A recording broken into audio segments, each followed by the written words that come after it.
Irmãos, Deus é muito bom. Deus, Ele é maravilhoso. Não tem nada melhor do que a gente estar nessa presença santa. Abra sua Bíblia aí, meu querido. Em continuação, a semana passada, você lembra do que o pastor falou semana passada? Êxodo, capítulo 15. Lucas, capítulo 15. Abre aí, queridão, é Lucas, viu? Êxodo, a gente está de manhã, no capítulo 4 ainda.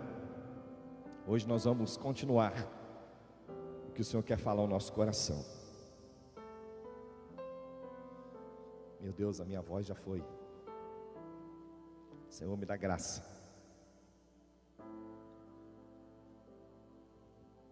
Lucas capítulo 15. Nós lemos semana passada, a partir do verso 11, que é uma das parábolas que Jesus contou. Sabemos que ele contou apenas uma parábola, mas dividiu ela em 3 partes. E nós já estamos aí alguns domingos falando sobre a ovelha perdida, a dracma perdida. Semana passada falamos sobre 2 estágios na vida do filho pródigo. E hoje nós vamos falar sobre mais 2 estágios que esse menino viveu e que nós precisamos compartilhar com os irmãos. Esse é um estudo muito bom, muito abençoador. Eu tive a oportunidade de ler e ouvir o pastor Hernandes Dias Lopes, que é um pastor que eu gosto muito, e o pastor aqui referencia para você. Se você quiser ouvir coisas boas, bíblicas e abençoadas, pode ter a certeza de que o reverendo Hernandes Dias Lopes tem muito a acrescentar nas nossas vidas. Eu não vou ler com você de novo o texto, mas eu vou pedir para os meninos colocarem ali a partir do verso 11, que é o que nós chamamos de parábola do filho pródigo. E algumas coisas eu quero relembrar para você, que nós falamos semana passada. Nós falamos semana passada que, na verdade, existe nessa parábola algo muito mais relacionado com o pai do que com o filho. Nós ouvimos e vimos muito mais a palavra pai dentro dessa parábola do que simplesmente a palavra filho. Nós poderíamos simplesmente dizer que essa parábola fala do amor do pai? Sim, claro, obviamente. Até porque esses subtítulos que a gente vê, que foram divididos as nossas Bíblias, elas não foram divididas quando foram escritas, mas foram acrescentadas depois. Então cada um de nós aqui tem um privilégio de poder olhar, perceber, saber que é algo falando sobre o filho pródigo. E filho pródigo significa não aquele que sai da casa, mas aquele que retorna para casa. E aí a gente vai poder aprender um pouco mais daquilo que Deus tem falado aos nossos corações. A gente pode perceber que existem 4 estágios na vida desse filho pródigo. E a gente comentou sobre 2. O primeiro deles, a gente falou, ele era feliz e não sabia. Ele era feliz inconscientemente na casa do pai.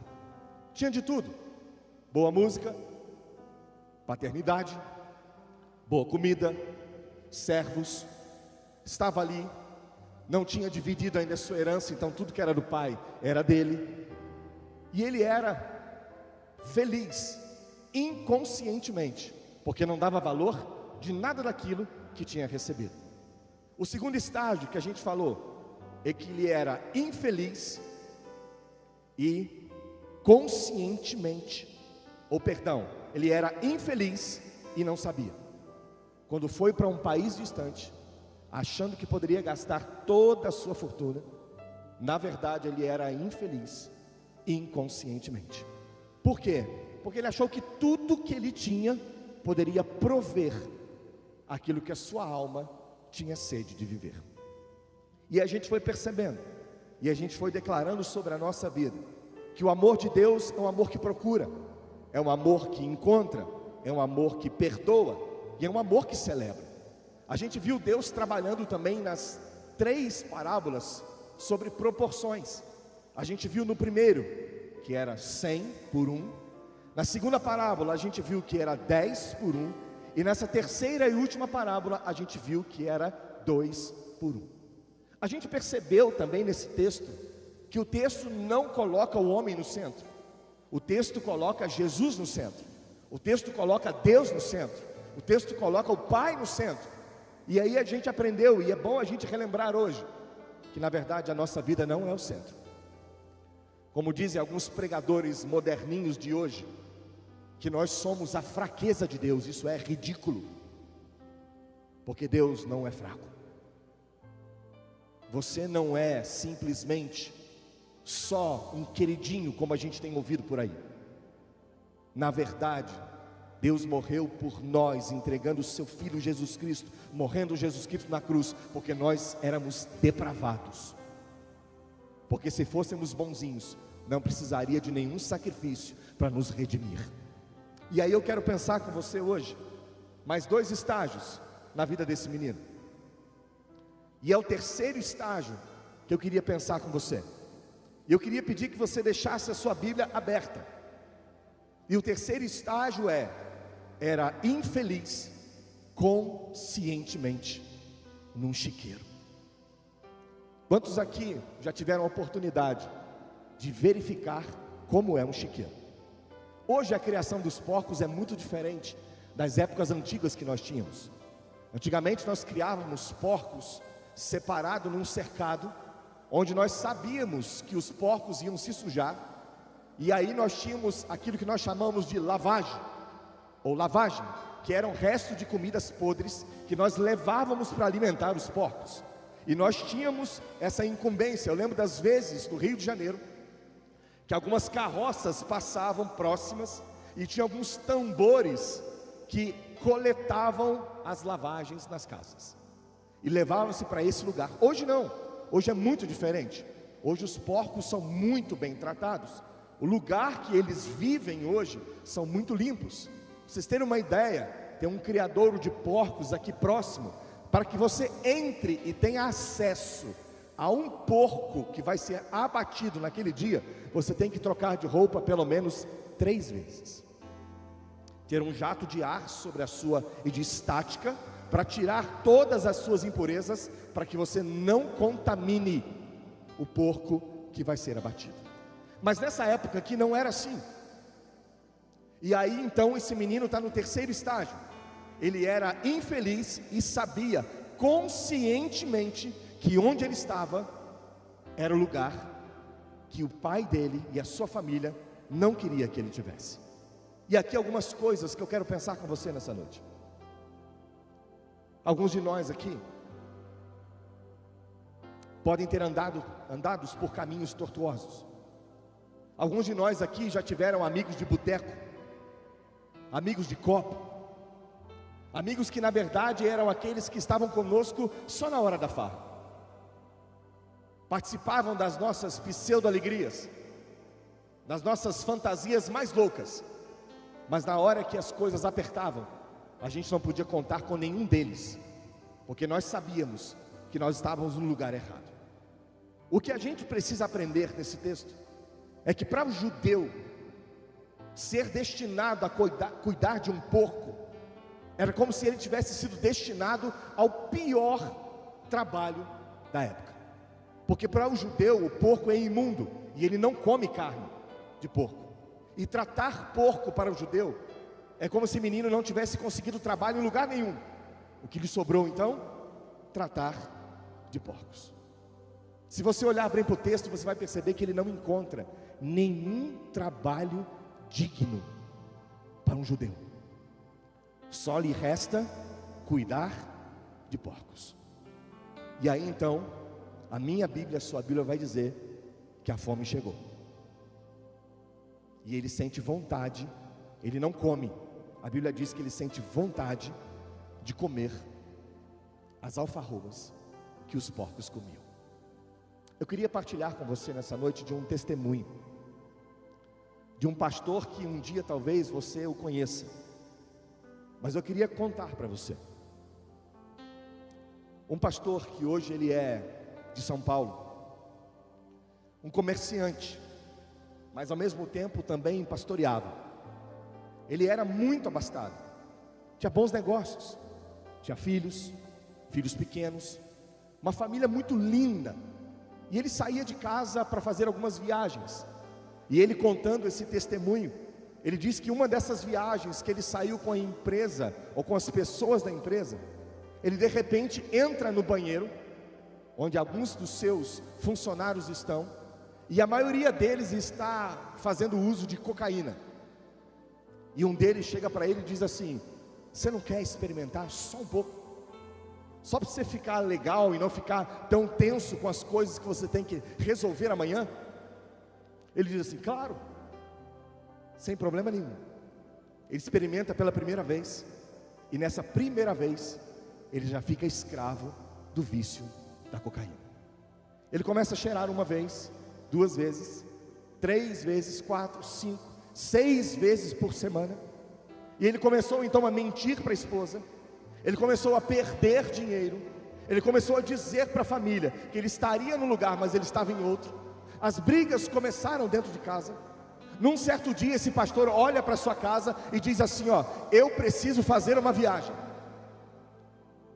Ele sai de casa. E sabe qual é a viagem que ele faz? Ele faz uma viagem para as ruas de São Paulo. E nas ruas de São Paulo ele fica viajando durante 7 anos. 7 anos sem voltar para casa. 7 anos mendigando. 7 anos andando de um lado para o outro. 7 anos passando cerca de 15 dias sem tomar banho ou escovar os dentes. 7 anos. E essa aventura arruinou a vida dele. Perdeu tudo que tinha: sua empresa, seus pseudo-amigos, sua esposa, seus filhos. Mas ele fazia uma coisa: quando ele sentia falta de abrigo, ele dormia, Maurílio, debaixo de uma marquise de uma igreja lá em São Paulo. Por muitas vezes durante esses 7 anos, ele dormiu debaixo de uma marquise de uma igreja. E uma madrugada, às 4 horas da manhã, uma irmã, aí eu amo essas irmãs que gostam de orar, uma irmã vindo da oração de madrugada, às 4 horas da manhã, olha para ele deitado debaixo da marquise e diz assim: se você não morreu até hoje, é porque Deus tem um plano para a sua vida. Aquilo começa a incendiar o coração daquele homem. Aquilo começa a mover de uma certa forma o coração daquele homem. Olha como Deus faz as coisas. Nesse mesmo dia, 4 horas da manhã, Deus levanta a filha dele da cama. E ela pega um carro junto com alguns, com a parente, com a mãe, não sei. Sai nas ruas andando. E ela abaixa o vidro e avista de longe um homem cabeludo, barbudo, debaixo de uma marquise de uma igreja. Ela olha e diz: eu sei quem ele é. Para o carro, para o carro. Pai, hoje Deus quer te trazer de volta.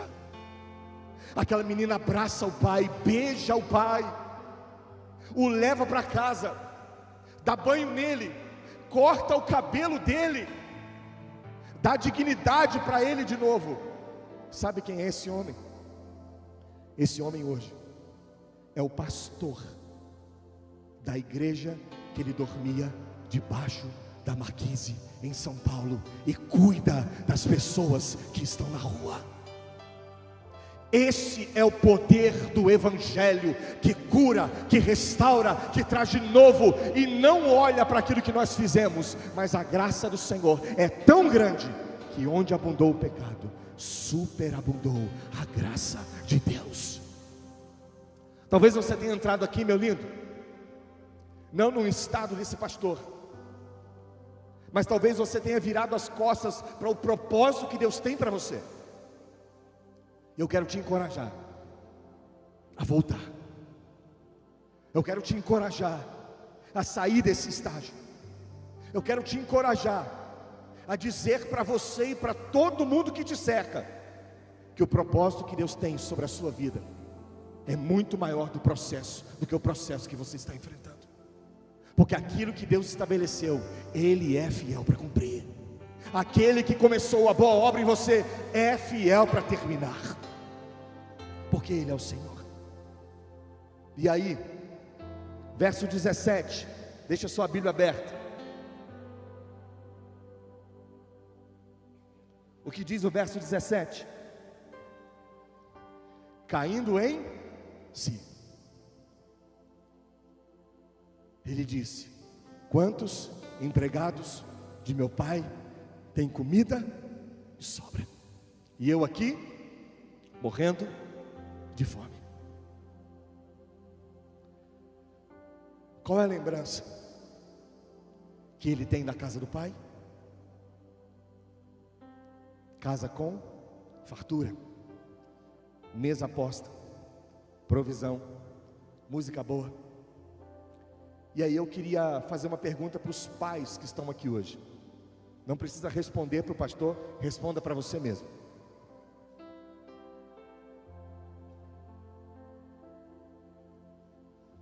Se seus filhos olhassem para sua casa, do que é que eles lembrariam?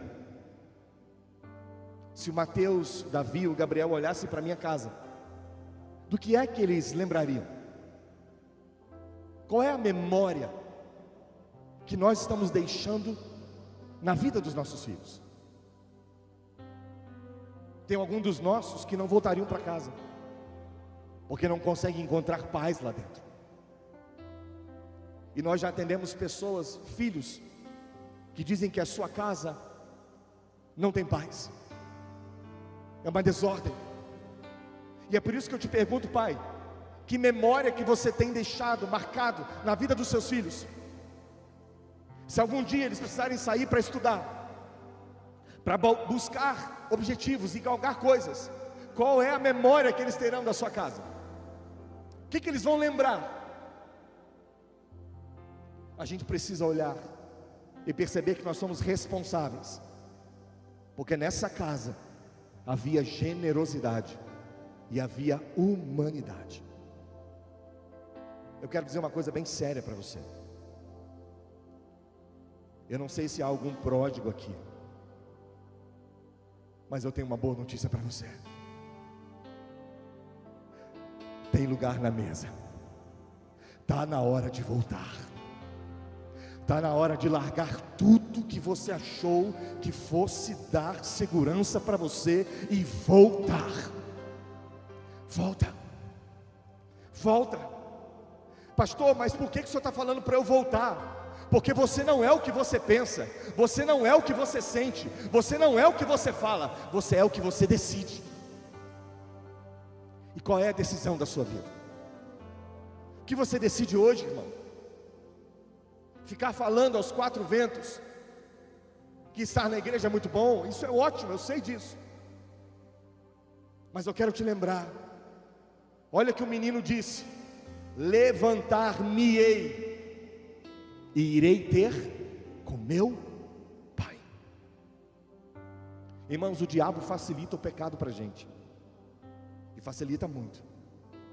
Mas ele pega essa facilidade que ele nos deu e transforma sobre a nossa mente a acusação.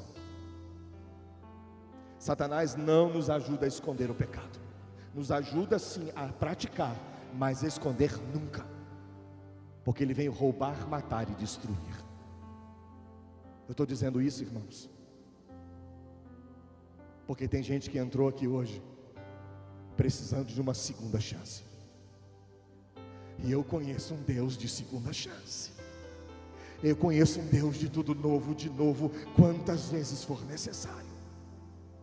Eu conheço um Deus que traz você num culto só para falar para você que Ele é um Deus de amor,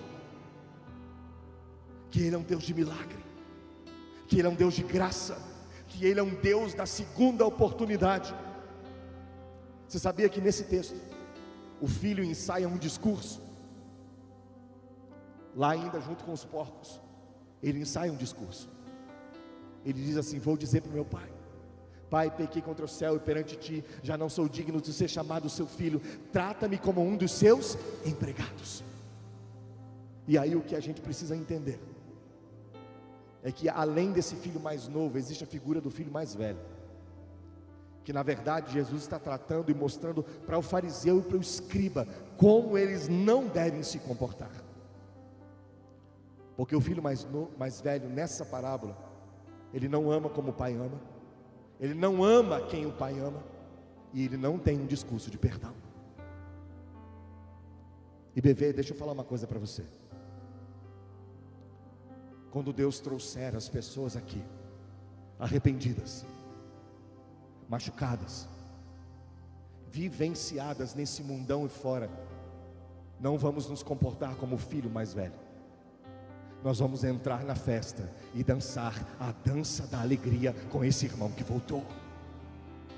Nós não vamos acusá-lo, nós não vamos dizer para ele: gastou tudo que tinha, agora está voltando. Que bom que você voltou, que bom que você está aqui, que bom que foi ativado em você a memória da casa do Pai.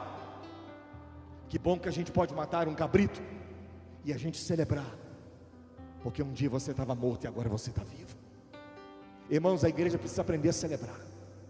Quando Deus trouxer as pessoas, e de repente pode ser você. Que isso, pastor? É verdade. A história do pródigo pode ser a nossa história, que frequentamos e temos muita coisa boa recebendo da igreja, mas mesmo assim decidimos abandonar o evangelho. Deus também quer te dar uma nova chance nessa noite, trabalhar na sua vida. E aí o que eu olho para a palavra do Senhor, o que eu vejo é que um coração quebrantado, Deus não rejeita.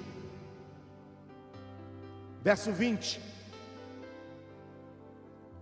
faça o que você precisa fazer hoje. Olha o que diz o verso 20 a seguir: levantou-se e foi para o seu pai. Essa é uma questão de atitude, irmãos. Eu falei domingo passado que nós éramos muito bons em discursos, mas péssimos na prática. Esse menino não ficou no chiqueiro conversando com os porcos, dizendo: não, ele disse: levantar-me-ei, e foi. O que eu e você precisamos entender nessa noite é que precisamos tomar uma posição do lado daquele que restaura a nossa vida. Irmãos, o evangelho é simples, mas é um evangelho poderoso. É um evangelho que transforma, que resgata, que põe você no trilho. Abra sua Bíblia e nós vamos ler os versos 20, 21, 22, 23 e 24. Verso 20: a seguir, levantou-se e foi para o seu pai. Estando ainda longe, seu pai o viu e, cheio de compaixão, correu para o seu filho e o abraçou e o beijou. O filho disse para o pai: pai, pequei contra o céu e contra ti, não sou digno de ser chamado teu filho. Mas o pai disse aos servos: depressa, tragam a melhor roupa e vistam nele, coloquem um anel em seu dedo e calçados os seus pés. Tragam um novilho gordo ou um cevado e matem-no. Vamos fazer uma festa e vamos nos alegrar. Pois este filho estava morto e voltou à vida, estava perdido e foi achado. E começaram a festejar o seu regresso. Aqui começa o quarto e último estágio da vida desse moço. Ele é feliz conscientemente na casa do pai. Vou relembrar para você. Primeiro estágio, era feliz inconscientemente na casa do pai. Segundo estágio, era infeliz e não sabia. Terceiro estágio, era feliz e sabia. Era infeliz, e sabia. Quarto estágio, era feliz conscientemente na casa do pai. Olha como Jesus pinta o quadro, porque é uma parábola. Jesus está contando uma história, e a gente já falou aqui que Jesus ele é detalhista naquilo que ele faz. A minha Bíblia, a sua Bíblia diz que esse menino começa a recitar o discurso que ele tinha preparado lá no chiqueiro. Pai, pequei contra os céus e perante ti, já não sou digno de ser chamado seu filho. Sabe o que acontece no texto? Jesus interrompe, ou o pai interrompe o filho no meio do discurso. Quando ele estava prestes a dizer assim: trata-me como um dos seus empregados, o pai intervém no meio do discurso. Sabe por quê? Porque Deus não nos vê como um empregado, mas como filhos amados, resgatados pelo poder da graça que somente há em Cristo Jesus. Mesmo que você tenha saído, ido para o mundo, vivido tudo que você tem vivido, se você foi ativado com a memória da casa do Pai e você retorna, você não retorna como servo, você retorna como filho amado do Deus vivo. Como é que você sabe disso, pastor? Porque o pai pede para que troquem a roupa do menino, para que não deixem mais descalço, porque quem estava descalço, só escravo vivia descalço. Põe um anel para reconhecer que ele é dono de todas as coisas. Pastor, mas eu não sou pródigo, eu nunca saí. E se eu disser para você que é crente aqui há um bom tempo, que Deus quer te dar uma vida plena, muito mais do que você viveu até hoje? E se eu disser para você que a palavra do Senhor não é só para aqueles que saíram, mas também para aqueles que ficaram e ficam apenas pensando no cabrito? Você sabia que Deus não quer você um crente meia boca? Um crente que diz que um dia eu faço, um dia eu oro mais, um dia eu vou na igreja todo domingo, um dia eu frequento a IBD de manhã, um dia eu vou dizimar bem, quando eu receber algo grande, aí eu dou, aí o abençoado recebe, e ele não doa, porque se uma das coisas que Deus faz conosco, é mostrar o nosso coração, durante a oferta, sabia disso? Por que Deus estabelece a oferta em cultos? Para mostrar o que há no nosso coração. Foi assim com Caim e Abel, foi assim com Ananias e Safira. Deus não requer de nós nada, mas quando oferecemos a Ele, tem que ser de um coração grato e abençoado. O que Deus quer fazer em nós, irmãos, é muito mais do que nós pensamos, é muito mais do que nós já vivenciamos na nossa vida. E aí, uma vez que o pai interrompe o discurso do filho, o pai restabelece ele como filho, dando a ele roupa, sandália, anel e matando um bezerro cevado. Verso 28.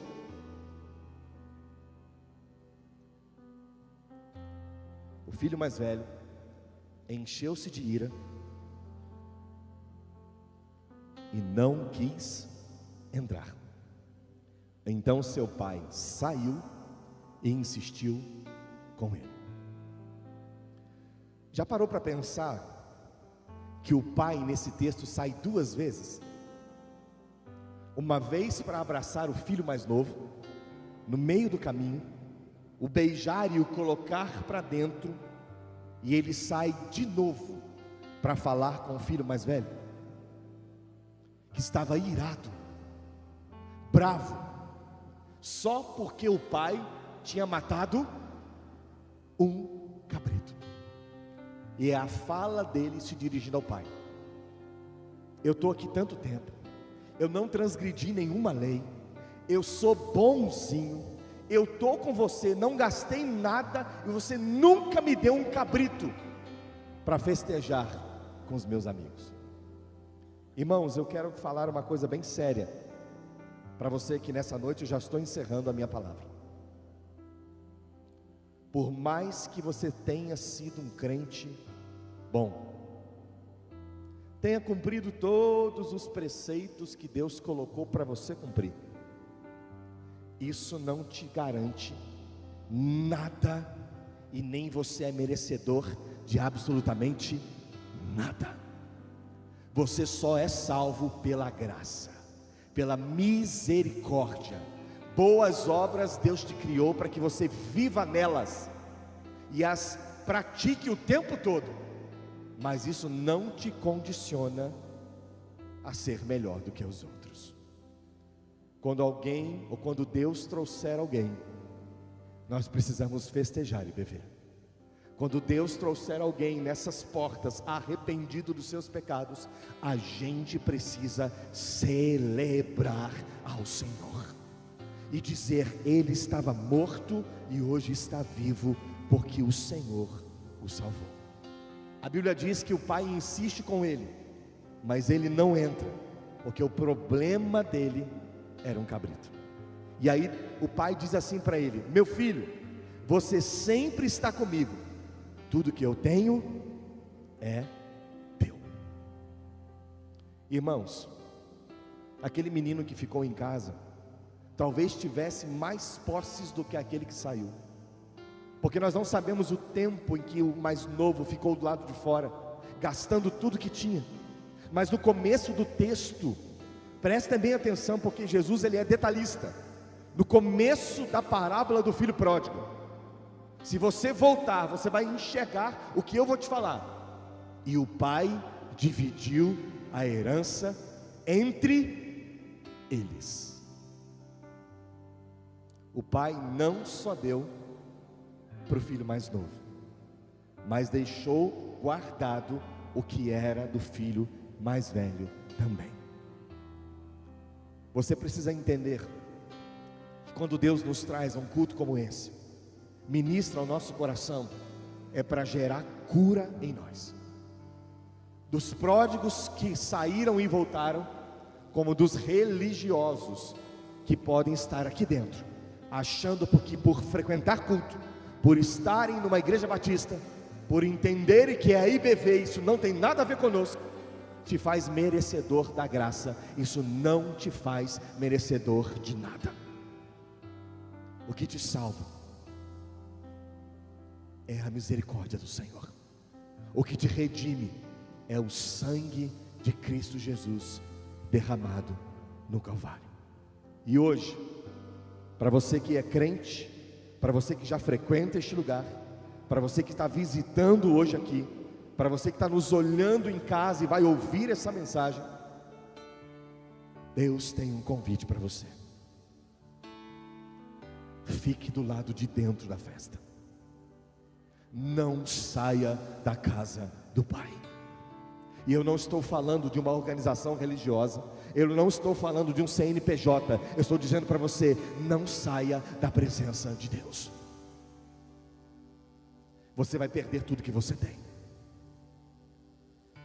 E aí você vai ter que tomar uma decisão de volta. E voltar implica em se humilhar e dizer que você depende do amor do Pai. Feche os seus olhos, em nome de Jesus.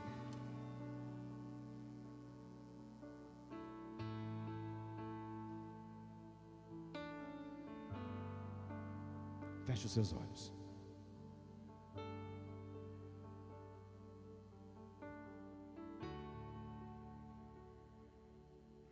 O que você veio fazer aqui hoje? Deus tem resposta para você.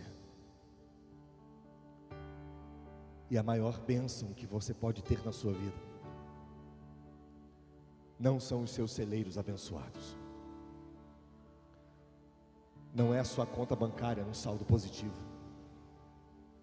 A maior bênção que você pode sair daqui é sabendo que Jesus tem uma vida plena para você, uma vida cheia de Deus para você, uma vida com propósito para você, uma vida que estabelece graça sobre você. Eu não sei o que te trouxe aqui nessa noite, nem sei o que motiva você. Eu não vou convidar você hoje para vir aqui à frente, não. Mas eu queria perguntar para você, porque eu queria orar por você. Está cansado dessa vida que você está levando? Você sabe que tem vida plena para você? Você sabe que tem vida abundante de Deus sobre a sua vida? É isso que você quer viver? Você quer viver uma vida plena? Você quer viver uma vida cheia de Deus? Ou você quer viver uma vida pensando só no cabrito, só no pouco, enquanto Deus tem tudo para você? Continue orando, igreja. pastor, eu preciso me levantar, tomar uma atitude nessa noite e ir em direção a Deus. Eu preciso disso. Não vou convidar você para vir aqui à frente, nem se levantar. Se você precisa disso, só levante uma das suas mãos que eu quero orar por você. Amém, Deus te abençoe. Amém, Deus te abençoe. Amém, Deus te abençoe. Amém, Deus te abençoe. Amém, Deus te abençoe. Amém, Deus te abençoe. Amém, Deus te abençoe. Amém, Deus te abençoe. Amém, Deus te abençoe. Amém, Deus te abençoe. Amém, Deus te abençoe. Amém, Deus te abençoe. Amém, Deus te abençoe. Pode abaixar sua mão, querido. A vida com Deus é uma vida completa. Eu quero orar pela sua vida. Pai, há uma graça do Senhor desde o início desse culto. Há uma porção que o Senhor preparou para esse culto que nós não vamos viver, não vai se repetir.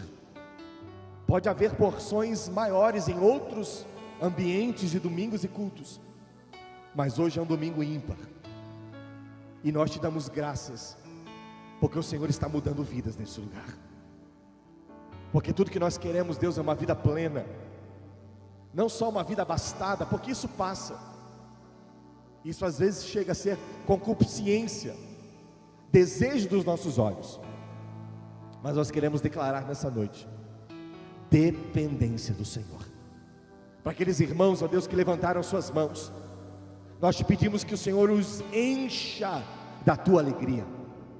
Seja uma semana, ó Deus, de muita, mas muita revelação e graça e misericórdia do Senhor sobre eles. Que eles entendam que tudo que o Senhor tem também é deles, e que nós possamos festejar como igreja cada arrependimento e conversão neste lugar, porque não é o pastor, nem o ministério, nem essa igreja que tem poder para mudar a vida das pessoas, mas só o Senhor, que é Deus. E nós oramos em nome de Jesus, amém. Você pode aplaudir o Senhor por isso, meu querido. Glória a Deus. Deus é bom demais.